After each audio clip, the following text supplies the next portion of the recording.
Hello students, welcome to Panchajanya IAS. ನಾನು ನವೀನ್ ಕುಮಾರ್. ಇವತ್ತಿನ the Hindu ಪತ್ರಿಕೆ ವಿಶ್ಲೇಷಣೆಗೆ ನಿಮಗೆಲ್ಲರಿಗೂ ಸ್ವಾಗತ. ಇವತ್ತು ನಿನ್ನೆ ಹಾಗೂ ಮೊನ್ನೆಯ ಕೆಲವು ಮುಖ್ಯ ವಿಷಯಗಳನ್ನ ನೋಡ್ತಾ ಹೋಗೋಣ.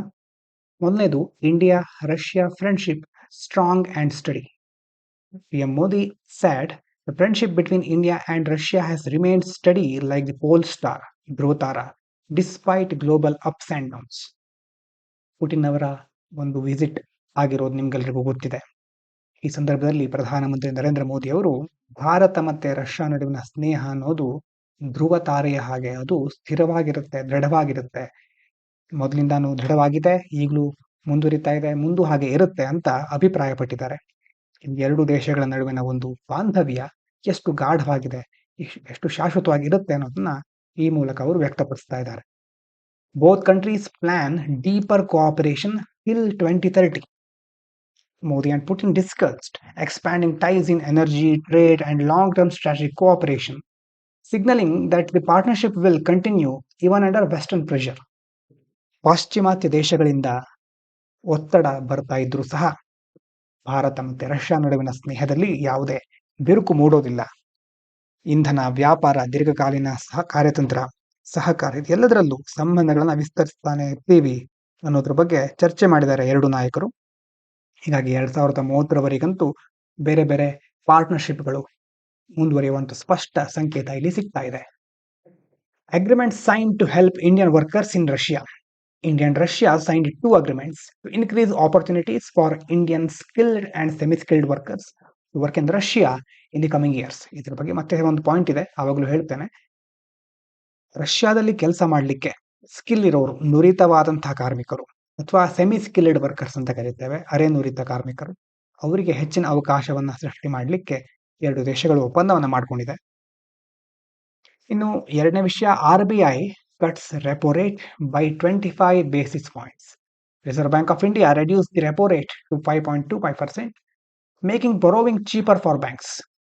6 ರೆಪೋ ರೇಟ್ ಅನ್ನ ಮೊದಲು ನಮ್ದು ಕಂಡೀಷನ್ ಗೊತ್ತಲ್ವಾ ನಿಮಗೆ, 4 ± 2, 6 ತನಕ ಅಥವಾ 2 ತನಕ ಹೋಗುತ್ತೆ. ಜಾಸ್ತಿ ಅಂದ್ರೆ ನಮ್ಮ ರೆಪೋ ರೇಟ್ 2 ಮತ್ತೆ ಜಾಸ್ತಿ ಈ ಕಡೆ 6. ಈ ಒಂದು ಸಂದರ್ಭವನ್ನ ನೀವು ಅವಾಗವಾಗ ಗಮನಿಸ್ತಾ ಇರಬಹುದು. 4 ± 2 ಈ ಒಂದು ಹಂತದಲ್ಲಿ ಯಾವಾಗಲೂ ರೆಪೋ ರೇಟ್ ಅನ್ನ ಮುಂದುವರ್ಸ್ಕೊಂಡು ಹೋಗಲಿಕ್ಕೆ ರಿಸರ್ವ್ ಬ್ಯಾಂಕ್ ಪ್ರಯತ್ನ ಮಾಡ್ತಾ ಇರುತ್ತೆ. ಈಗ ರೆಪೋ ದರವನ್ನ ಕಡಿಮೆ ಮಾಡಿದೆ, 5.25ಕ್ಕೆ ಇಳಿಸಿದ್ದಾರೆ. ಇದರಿಂದಾಗಿ ಬ್ಯಾಂಕ್ಗಳಿಗೆ RBI ನಿಂದ ಸಾಲ ಪಡೆಯುವುದು ಅಗ್ಗ ಆಗತ್ತೆ. ಚೀಪರ್ ಲೋನ್ಸ್ ಫಾರ್ ಪೀಪಲ್, ಮುಖ್ಯವಾಗಿ ಜನರಿಗೂ ಸಹ ಕಡಿಮೆ ಬಡ್ಡಿ ದರದಲ್ಲಿ ಸಾಲ ಸಿಗುತ್ತೆ. Since banks borrow at lower rate, they are likely to offer cheaper home loans, car loans and business loans to customer. ಬ್ಯಾಂಕ್ಗಳಿಗೆ ಯಾವಾಗ ಕಡಿಮೆ ಬಡ್ಡಿ ದರದಲ್ಲಿ ಸಾಲ ಸಿಗುತ್ತೋ ಆವಾಗ ಗ್ರಾಹಕರಿಗೂ ಸಹ ಬ್ಯಾಂಕ್ಗಳಿಂದ ಗೃಹ ಸಾಲ ಇರಬಹುದು, ವಾಹನ ಸಾಲ ಮತ್ತು ವ್ಯಾಪಾರ ಸಾಲಗಳನ್ನ ಕಡಿಮೆ ಬಡ್ಡಿ ದರದಲ್ಲಿ ನೀಡಲಿಕ್ಕೆ ಸಾಧ್ಯ ಆಗುತ್ತೆ. ಇದರಿಂದಾಗಿ ತುಂಬಾ ಕಡೆ ಆರ್ಥಿಕ ಚಟುವಟಿಕೆಗಳಿಗೆ ಉತ್ತೇಜನ ಸಿಗುತ್ತೆ. ಜನ ಲೋನ್ ಪಡ್ಕೊಂಡಿರೋ ಲೋನ್ನ ಕೆಲವೊಂದು ಕಡೆ ವಿನಿಮಯ ಅಂತಂದ್ರೆ ಅದನ್ನ ವಿನಿಯೋಗ ಮಾಡ್ತಾರೆ, ಖರ್ಚು ಮಾಡ್ತಾರೆ. ಆವಾಗ ಆರ್ಥಿಕವಾಗಿ ಎಲ್ಲ ಒಂದು ವಲಯಗಳಿಗೆ ಪುಷ್ಟಿ ಸಿಗಬಹುದು. Inflation is under control. RBI reduced the rate because inflation has fallen to 1.7% and the economy is stable. Strong GDP growth of 8.2%. ಹಣದುಬ್ಬರ 1.7ಕ್ಕೆ ಇಳಿದಿರೋದು ಸ್ವಲ್ಪ ಕಾಳಜಿ ವಹಿಸಬೇಕಾದಂಥ ವಿಷಯ. ಮತ್ತೆ ಆರ್ಥಿಕತೆ 8.2 ಒಂದು GDP ಬೆಳವಣಿಗೆ ಸ್ಥಿರ ಆಗಿದೆ. ಹಾಗಾಗಿ RBI ಈ ದರ ಕಡಿತದ ನಿರ್ಧಾರವನ್ನು ಕೈಗೊಳ್ತಾ ಇದೆ. Government plans a major overhaul of its communication system. ಸರ್ಕಾರದ ಸಂವಹನ ವ್ಯವಸ್ಥೆಯ ಸುಧಾರಣೆಗೋಸ್ಕರ ಒಂದು ತನ್ನ ವ್ಯವಸ್ಥೆಯನ್ನ ಪ್ರಮುಖವಾಗಿ ನವೀಕರಿಸಲಿಕ್ಕೆ ಮುಂದಾಗ್ತಾ ಇದೆ. Union government is revamping its information network to ensure real time media response and data driven campaign planning across ministries. ಮಾಹಿತಿ ಜಾಲ, ಇನ್ಫಾರ್ಮೇಶನ್ ನೆಟ್ವರ್ಕ್ ಅನ್ನ ಸಂಪೂರ್ಣವಾಗಿ ನವೀಕರಿಸಲಿಕ್ಕೆ ಈಗ ಸರ್ಕಾರ ಮುಂದಾಗ್ತಾ ಇದೆ. ಬೇರೆ ಬೇರೆ ಸಚಿವಾಲಯಗಳಲ್ಲಿ ರಿಯಲ್ ಟೈಮ್, ನೈಜ ಸಮಯದಲ್ಲಿ ಮಾಧ್ಯಮಗಳ ಪ್ರತಿಕ್ರಿಯೆ ಇರಬೇಕಾಗತ್ತೆ. ಮೀಡಿಯಾ ಮತ್ತೆ ದತ್ತಾಂಶ, ಡೇಟಾ ಅಂತ ಕರಿತೇವೆ, ಆ ದತ್ತಾಂಶ ಚಾಲಿತ ಪ್ರಚಾರ ಯೋಜನೆಗಳನ್ನ ಖಚಿತಪಡಿಸಿಕೊಳ್ಳಿಕ್ಕೆ ಇದರಿಂದ ಹೆಲ್ಪ್ ಆಗುತ್ತೆ. ಇದಕ್ಕೋಸ್ಕರ IIS ಆಫೀಸರ್ಗಳು, IAS ಅಲ್ಲ, IIS, ಇಂಡಿಯನ್ ಇನ್ಫಾರ್ಮೇಶನ್ ಸರ್ವಿಸ್ ಅಂತ ಒಂದು ಸರ್ವಿಸ್ ಇದೆ. ಅಂಥ ಆಫೀಸರ್ಗಳು ಇಲ್ಲಿ ಕೆಲಸ ನಿರ್ವಹಿಸ್ತಾರೆ. More IIS officers and restructuring of the IIS cadre. There will be greater intake of IIS officers and cadre restructuring as the number of departments needing communication support has increased. ಸಂವಹನದ ಬೆಂಬಲಕ್ಕೋಸ್ಕರ ಇಲಾಖೆಗಳ ಸಂಖ್ಯೆ ಜಾಸ್ತಿ ಬೇಕಾಗುತ್ತೆ. ಮತ್ತೆ ಮಾಹಿತಿ ಸೇವೆ ಅಧಿಕಾರಿಗಳು ಇವರ ನೇಮಕಾತಿಯನ್ನು ಸಹ ಹೆಚ್ಚಿಸಲಿಕ್ಕೆ, ಕೇಡರ್ಗಳನ್ನ ಮರುಜೋಡಿಸಲಿಕ್ಕೆ ಸರ್ಕಾರ ನಿರ್ಧರಿಸ್ತಾ ಇದೆ. Creation of a unified communication structure including abroad. Government may create board on media communications and set up new posts in 40 plus Indian embassies, strengthen global communication and outreach. ಈಗ ಮಾಧ್ಯಮ ಸಂವಹನಕ್ಕೋಸ್ಕರ ಒಂದು ಮಂಡಳಿನ ರಚಿಸಲಿಕ್ಕೆ ಸರ್ಕಾರ ಮುಂದಾಗುತ್ತಾ ಇದೆ. ಜಾಗತಿಕ ಸಂವಹನ ನಮ್ಮ ದೇಶದಲ್ಲಿ ಮಾತ್ರ ಅಲ್ಲ, ಬೇರೆ ದೇಶಗಳ ಜೊತೆ ಸಹ ಸಂವಹನ ನಡೆಸಲಿಕ್ಕೆ, ಪ್ರಚಾರವನ್ನು ಬಲಪಡಿಸಲಿಕ್ಕೆ 40ಕ್ಕೂ ಹೆಚ್ಚು ಭಾರತೀಯ ರಾಯಭಾರ ಕಚೇರಿಗಳಲ್ಲಿ, ಎಂಬಸಿ ಅಂತ ಕರೀತೇವೆ, ಹೊಸ ಹುದ್ದೆಗಳನ್ನು ಸೃಷ್ಟಿಸುವ ಮೂಲಕ ಯುನಿಫೈಡ್ ಕಮ್ಯುನಿಕೇಶನ್ ಸ್ಟ್ರಕ್ಚರ್ ಅನ್ನ ರೂಪಿಸುವುದು ಅಂತ ಒಂದು ಸಾಧ್ಯತೆ ಇದೆ. India and Russia signed agreement to send skilled workers. ನಾವು ಸ್ಟಾರ್ಟಿಂಗ್ ಅಲ್ಲಿ ನೋಡಿದ್ವಿ ಇದನ್ನ, ಈ ಪಾಯಿಂಟ್ ಅನ್ನ. Both countries agreed on 2 pacts that will help Indian semi-skilled and skilled workers find jobs in Russia, especially because Moscow needs a large workforce, around 5 lakh workers. ರಷ್ಯಾಕ್ಕೆ 5 lakh ಕಾರ್ಮಿಕರ ಅವಶ್ಯಕತೆ ಇದೆ, ಅಗತ್ಯತೆ ಇದೆ. ಹಾಗಾಗಿ ಭಾರತ ಮತ್ತು ರಷ್ಯಾ ನಡುವೆ 2 ಒಪ್ಪಂದಗಳಿಗೆ ಸಹಿ ಹಾಕಿಕೊಂಡಿದ್ದಾರೆ. ಭಾರತದಲ್ಲಿ ನುರಿತ ಮತ್ತೆ ಅರೆನುರಿತ ಕಾರ್ಮಿಕರಿಗೆ ಇದರಿಂದ ಉದ್ಯೋಗ ಅವಕಾಶಗಳು ಸಿಗಲಿಕ್ಕಿದೆ. India wants to use its strength in skilled labour. ಭಾರತ ಮುಖ್ಯವಾಗಿ ಸ್ಕಿಲ್ಡ್ ಲೇಬರ್ ಅಲ್ಲಿ ನಮ್ಮ ಹತ್ರ ಇರುವಂತಹ ಶಕ್ತಿಯನ್ನ ಬಳಸಲಿಕ್ಕೆ ಮುಂದಾಗ್ತಾ ಇದೆ. Government said that India has strong pool of trained workers. ತುಂಬಾ ಟ್ರೈನಿಂಗ್ ಪಡ್ಕೊಂಡಿರೋ ವರ್ಕರ್ಗಳ ಒಂದು ಪೂಲ್, ಸಮೂಹನ ಇದೆ ನಮ್ಮ ಹತ್ರ ಅಂತ ಹೇಳ್ತಾ ಇದೆ ಸರ್ಕಾರ.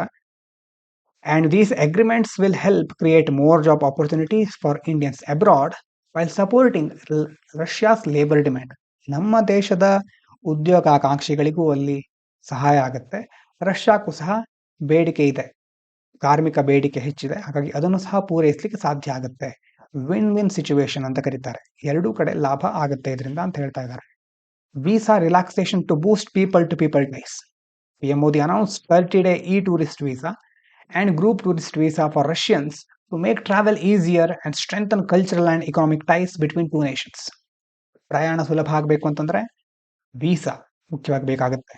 2 ರಾಷ್ಟ್ರಗಳ ನಡುವಿನ ಸಾಂಸ್ಕೃತಿಕ ಮತ್ತೆ ಆರ್ಥಿಕ ಬಾಂಧವ್ಯನ ಬಲಪಡಿಸಲಿಕ್ಕೆ ಪ್ರಧಾನಿ ಮೋದಿ ಅವರು ರಷ್ಯಾದವರಿಗೆ 30 ದಿನಗಳ ಇ ವೀಸಾ ಇರಬಹುದು, ಮತ್ತೆ ಗ್ರೂಪ್ ಟೂರಿಸ್ಟ್ ವೀಸಾವನ್ನ ಘೋಷಣೆ ಮಾಡಿದ್ದಾರೆ. ರಷ್ಯಾಕ್ಕೆ ಸಂಬಂಧಪಟ್ಟ ಹಾಗೆ ಇನ್ನೊಂದು ವಿಚಾರ, India and Russia to increase cooperation in the Arctic. ಭೂಮಿ ಹೀಗಿದೆ ಅಂತಂದ್ರೆ ಕೆಳಗಡೆ ಇರೋದು ಯಾವುದು, ಯಾವ ಸರ್ಕಲ್, ಮೇಲ್ಗಡೆ ಇರೋದು ಯಾವ ಸರ್ಕಲ್ ಅಂತ ನಿಮ್ಗೆ ನೆನಪಾಗಬೇಕು. ಈಗ ಆರ್ಕ್ಟಿಕ್ ಸರ್ಕಲ್ ನಲ್ಲಿ, ಆರ್ಕ್ಟಿಕ್ಗೆ ಸಂಬಂಧಪಟ್ಟ ಹಾಗೆ 2 ದೇಶಗಳ ಒಂದು ಸಹಕಾರ ಒಳ್ಳೆ ರೀತಿಯಲ್ಲಿ ಮುಂದುವರಿತಾ ಇದೆ. Both countries agreed to hold regular consultation on Arctic related issues. Arctic ಸಂಬಂಧಪಟ್ಟಂತಹ ವಿಷಯಗಳ ಕುರಿತು ರೆಗ್ಯುಲರ್ ಆಗಿ ಸಮಾಲೋಚನೆಗಳನ್ನು ನಡೆಸಲಿಕ್ಕೆ 2 ದೇಶಗಳು ಒಪ್ಕೊಳ್ತಾ ಇವೆ. India is interested in the Arctic for scientific research, shipping roots and natural resources. Arctic circle ಅಲ್ಲಿ ಈಗ ಹಿಮ ಕರಗೋದು ಜಾಸ್ತಿ ಆಗ್ತಾ ಇದೆ. ಹಿಮ ಕರಗದಾಗ ಎಷ್ಟೋ ರಿಸೋರ್ಸ್ಗಳು, ಇಷ್ಟು ದಿನ ಹಿಮದ ಅಡಿಯಲ್ಲಿ ಒದಗಿ ಹೋಗದಂತ ರಿಸೋರ್ಸ್ಗಳು ಸಹ ಈಗ ಹೊರಗಡೆ ಬರ್ತಾ ಇದೆ. ಅದೇನೋ ಸಡನ್ ಆಗಿ ಆಗೋದಲ್ಲ, ವರ್ಷಗಳು ಬೇಕಾಗುತ್ತೆ. ಆದ್ರೆ ಇದನ್ನೇ ಕಾಯ್ತಾ ಇರುವಂತಹ ಹಲವಾರು ದೇಶಗಳು ಸಹ ಅಲ್ಲಿ ಹೋಗಿ ಲಗ್ಗೆ ಇಡ್ತಾ ಇವೆ.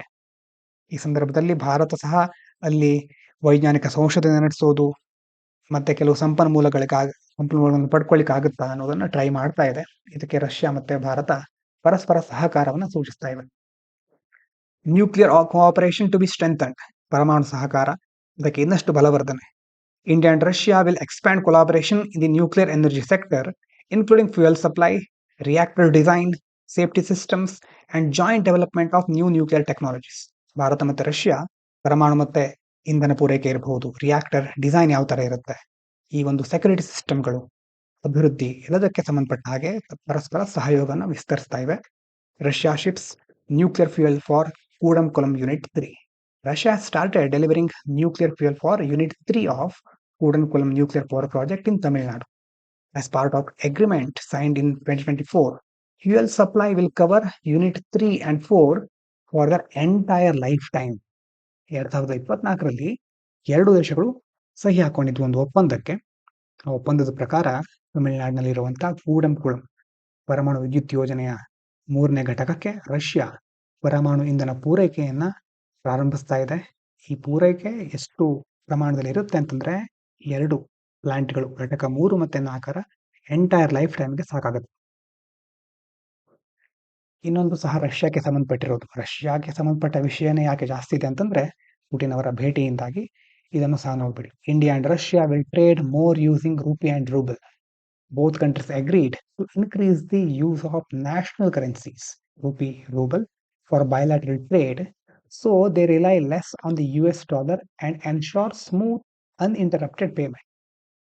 ರೂಪಾಯಿ ಮತ್ತೆ ರೂಬಲ್, ನಮ್ಮ ದೇಶದ ರೂಪಾಯಿ, ರಷ್ಯಾದ ರೂಬಲ್ ಬಳಕೆನ ಹೆಚ್ಚಿಸಲಿಕ್ಕೆ ಎರಡು ದೇಶಗಳು ಪರಸ್ಪರ ಸಮ್ಮತಿಸಿದ್ದು ಈಗ ಅಮೆರಿಕನ್ ಡಾಲರ್ ಮೇಲಿನ ಅವಲಂಬನೆ ಕಡಿಮೆ ಮಾಡಲಿಕ್ಕೆ ಮತ್ತೆ ಅನ್ಇಂಟರಪ್ಟೆಡ್ ಪೇಮೆಂಟ್ಸ್ ಅಂತ ಕರಿತೇವೆ.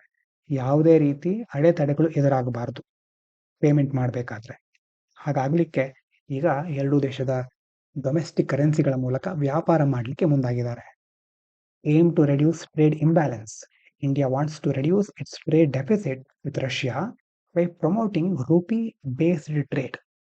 ಭಾರತಕ್ಕೂ ಸಹ ಟ್ರೇಡ್ ಡೆಫಿಸಿಟ್, ವ್ಯಾಪಾರ ಕೊರತೆ ಅಂತ ಹೇಳ್ತೇವೆ, ಡೆಫಿಸಿಟ್ ಅನ್ನ ಕಡಿಮೆ ಮಾಡಲಿಕ್ಕೆ ರೂಪಿ ಬೇಸ್ಡ್ ಟ್ರೇಡ್, ರೂಪಿ ಮೌಲ್ಯ ಅಥವಾ ರೂಪಿಯನ್ನು ಆಧಾರವಾಗಿ ಇಟ್ಕೊಂಡು ಟ್ರೇಡ್ ಮಾಡೋದು, ಲಾಜಿಸ್ಟಿಕ್ಸ್ ಇರಬಹುದು, ಸರಕು ಸಾಗಣೆ ವಲಯ ಇರಬಹುದು, ಅದನ್ನ ಇಂಪ್ರೂವ್ ಮಾಡ್ಕೊಳ್ಳೋದು, ಪೇಮೆಂಟ್ ಇಶ್ಯೂಗಳನ್ನ ಸಾಲ್ವ್ ಮಾಡ್ಕೊಳ್ಳೋದು, ಟ್ರೇಡ್ ಬ್ಯಾರಿಯರ್ಗಳು ಯಾವ್ದಾದ್ರು ಇದ್ರೆ ರಿಮೂವ್ ಮಾಡೋದು. ಇದೆಲ್ಲ ಮಾಡೋದ್ರಿಂದ ಬಿಸ್ನೆಸ್ ಈಸಿಯಾಗಿ ನಡ್ಸ್ಕೊಂಡು ಹೋಗ್ಬೋದು. ಇನ್ನು ಟಾರ್ಗೆಟ್ ಎರಡು ದೇಶಗಳು ಇಟ್ಕೊಂಡಿದೆ.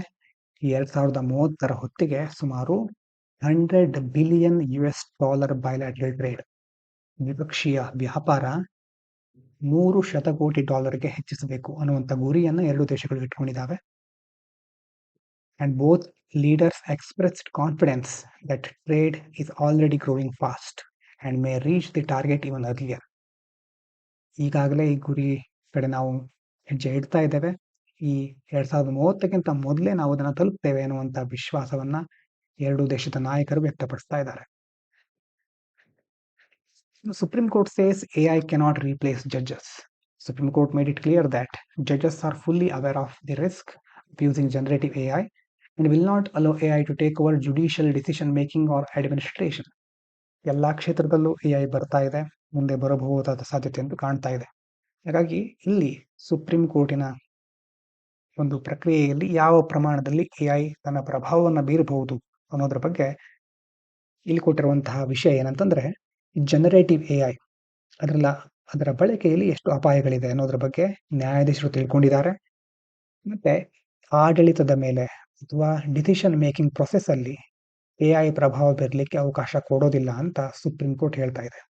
ಯಾಕಂತಂದ್ರೆ AI can create hallucination and fake judgment.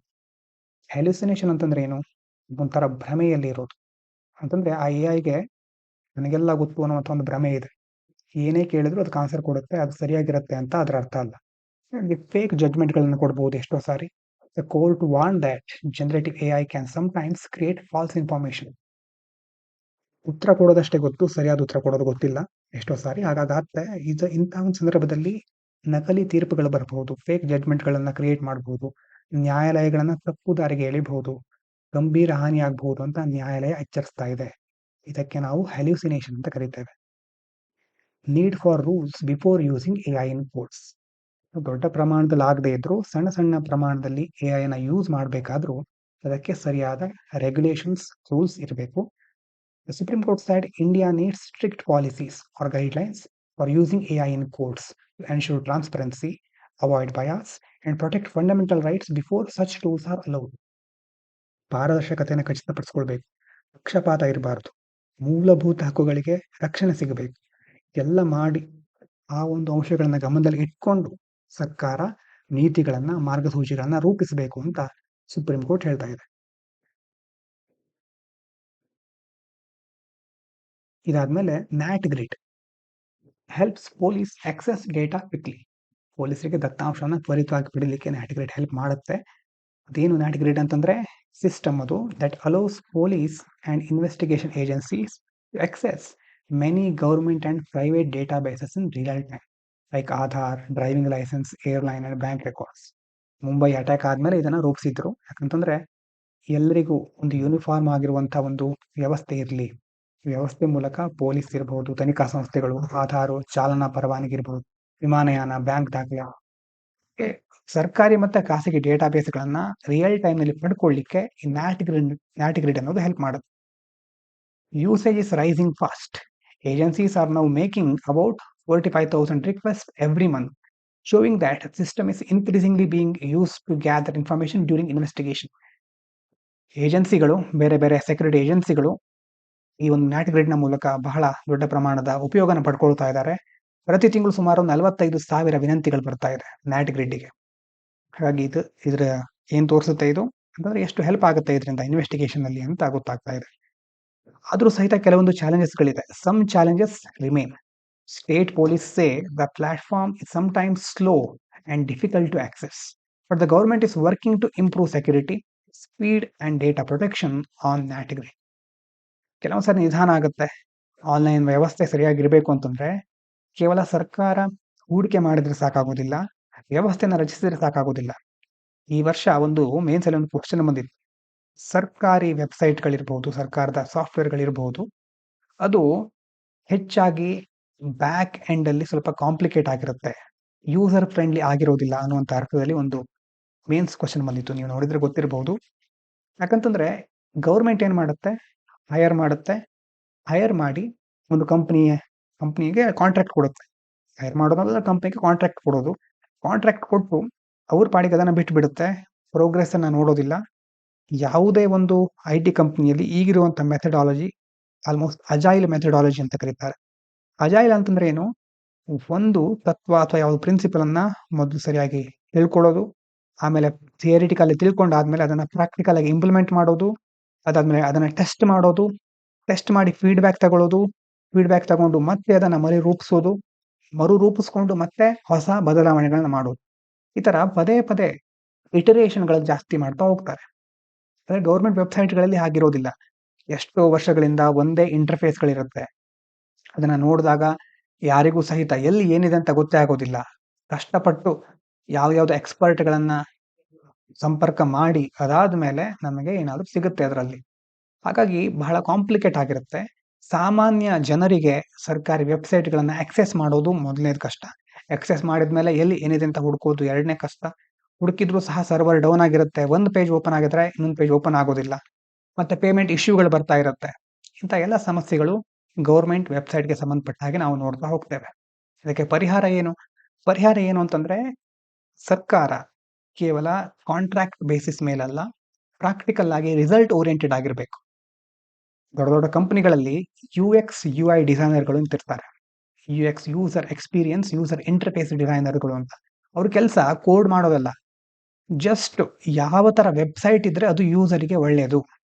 ಈಗ ನೀವು ಈ ಸ್ಕ್ರೀನ್ ಅನ್ನ ನೋಡ್ತಾ ಇದ್ದೀರಿ. ಸ್ಕ್ರೀನ್ ಅಲ್ಲಿ ಈ ಕಡೆ ಇಂಗ್ಲಿಷ್ ಇದೆ, ಈ ಕಡೆ ಕನ್ನಡ ಇದೆ ಅಲ್ವಾ? ಹೀಗಿದ್ರೆ ಎಷ್ಟು ಎಫೆಕ್ಟಿವ್ ಆಗುತ್ತೆ ಅಂತ ಅವರು ಡೀಟೇಲ್ ಆಗಿ ಸ್ಟಡಿ ಮಾಡ್ತಾರೆ. ಅಥವಾ ಇದಕ್ಕಿಂತ ಬೇರೆ ಯಾವ ತರ ಇದ್ರೆ ಒಳ್ಳೆಯದು, ಅಥವಾ ಇದೇ ಒಳ್ಳೇದಾ ಅಂತ ಪ್ರತಿಯೊಂದು ಇಂಟರ್ಫೇಸ್ ವೆಬ್ಸೈಟ್ ಅನ್ನ ಓಪನ್ ಮಾಡಿದಾಗ ಅದು ಹೇಗಿದ್ರೆ ಅದನ್ನ ಯೂಸ್ ಮಾಡ್ತಾ ಇರೋರಿಗೆ ಹೆಲ್ಪ್ ಆಗುತ್ತೆ ಅಂತ ಡಿಸೈನ್ ಮಾಡ್ಲಿಕ್ಕೆ, ಸ್ಟಡಿ ಮಾಡ್ಲಿಕ್ಕೆ ಅಂತಾನೆ ದೊಡ್ಡ ದೊಡ್ಡ ಕಂಪನಿಗಳಲ್ಲಿ ಎಷ್ಟೋ ಜನ ಇರ್ತಾರೆ. ಸರ್ಕಾರ ಇವರು ಯಾರ ಬಗ್ಗೆ ತಲೆ ಕೆಡಿಸ್ಕೊಳ್ಳೋದಿಲ್ಲ. ಹೇಳಲಿಕ್ಕೆ ಒಂದು ವೆಬ್ಸೈಟ್ ಇರುತ್ತೆ, ಇದರ ನಿರ್ವಹಣೆ ಸರಿಯಾಗಿ ಆಗ್ತಾ ಇರೋದಿಲ್ಲ. ಹಾಗಾಗಿ ಆ ಒಂದು ಇಶ್ಯೂಗಳನ್ನ ಸರಿಯಾಗಿ ನಿರ್ವಹಿಸಬೇಕಾದ ಅವಶ್ಯಕತೆ ಇದೆ. ಅದನ್ನೆಲ್ಲ ಮಾಡದೆ ಸುಮ್ಮನೆ ಈ ಗವರ್ನೆನ್ಸ್ ಅಂತ ಹೇಳಿದ್ರೆ ಅದರಿಂದ ಇನ್ನಷ್ಟು ತೊಂದರೆಗಳು ಜಾಸ್ತಿ ಆಗ್ತಾ ಹೋಗುತ್ತೆ. ಇದಕ್ಕೆ ಸಂಬಂಧಪಟ್ಟಾಗೆ ಒಂದು ಎಡಿಟೋರಿಯಲ್ ಇದೆ. ಎಡಿಟೋರಿಯಲ್ ನಾನು UPSC ಮೈಂಡ್ ಗೇಮ್ ಚಾನಲ್ ಅಲ್ಲಿ ಅದರ ಸಮಯ ಸಿಕ್ಕಾಗ ಅಲ್ಲಿ ಎಡಿಟೋರಿಯಲ್ ಡಿಸ್ಕಸ್ ಮಾಡ್ತೇನೆ. UPSC ಮೈಂಡ್ ಗೇಮ್ ಚಾನಲ್ಗೆ ನೀವು ಭೇಟಿ ಕೊಟ್ಟರೆ ಸಬ್ಸ್ಕ್ರೈಬ್ ಮಾಡಿ ಇಟ್ಕೋಬಹುದು. ನನಗೆ ಸಮಯ ಸಿಕ್ಕಾಗ ಒಂದು ಎಡಿಟೋರಿಯಲ್ ನಲ್ಲಿ ಆದಾಗ ಹಾಕ್ತಾ ಇರ್ತೇನೆ ಡಿಸ್ಕಸ್ ಮಾಡಿ. ಹಾಗಾಗಿ ಎಲ್ಲೂ ಸಹ ನೀವು ಅದನ್ನ ನೋಡಬಹುದು. ಇವತ್ತು ಅಥವಾ ನಾಳೆ ಅದನ್ನ ಡಿಸ್ಕಸ್ ಮಾಡ್ತೇನೆ. ಓಕೆನಾ? ಹಾಗಾಗಿ ಈ ನ್ಯಾಟ್ ಗ್ರಿಡ್ ಸಹ ಹಾಗೆ ಆಗ್ತಾ ಇದೆ. ಕೆಲವೊಂದ್ಸಲ ನಿಧಾನ ಆಗುತ್ತೆ, ಪ್ರವೇಶಿಸೋದು ಕಷ್ಟ ಆಗುತ್ತೆ. ಆದರೂ ಸಹಿತ ಸರ್ಕಾರ ಕಾರ್ಯನಿರ್ವಹಿಸ್ತಾ ಇದೆ ಎಲ್ಲ ಸುಧಾರಿಸಲಿಕ್ಕೆ. ಅಂತೂ ಯಾವಾಗಲೂ ಕಾರ್ಯನಿರ್ವಹಿಸ್ತಾನೆ ಇರುತ್ತೆ. ಅದಕ್ಕೆ ಇನ್ನಷ್ಟು ಬಲ ಬರಲಿ ಅನ್ನುವಂಥ ಆಶಯದ ಮೂಲಕ ಈ ವಿಡಿಯೋವನ್ನ ಇಲ್ಲಿಗೆ ಮುಗಿಸೋಣ. Thank you so much. ಇದು ಪಾಂಚಜನ್ಯ IAS.